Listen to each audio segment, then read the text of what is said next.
Compared with COVID-19 patients without a psychiatric disorder, those previously diagnosed with schizophrenia spectrum disorder had more than a 2 times higher risk for mortality within 45 days of a confirmed case.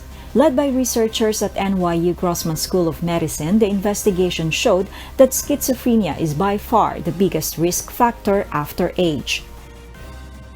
People with schizophrenia had elevated mortality rates compared to the reference group, the group without psychiatric diagnoses, even after we adjusted for demographic factors and adjusted for all known medical risk factors. These medical risk factors included cardiac disease, cancer, cigarette smoking, a whole spectrum of medical risk factors. And so even after all of this adjustment, people with schizophrenia were almost threefold more likely to die compared to the reference group.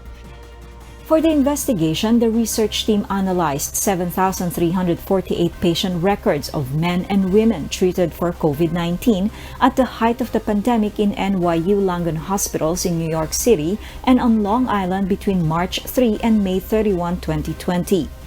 Of these cases, they identified 14% who were diagnosed with schizophrenia, mood disorders, or anxiety.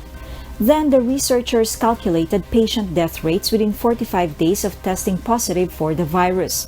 The study also showed that people with other mental health problems such as mood or anxiety disorders were not at increased risk of death from coronavirus.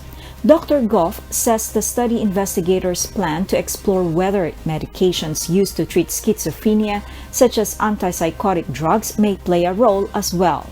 He cautions that the study authors could only determine the risk of patients with schizophrenia who had access to testing and medical care. Further research is needed, he says, to clarify how dangerous the virus may be for those who lack these resources.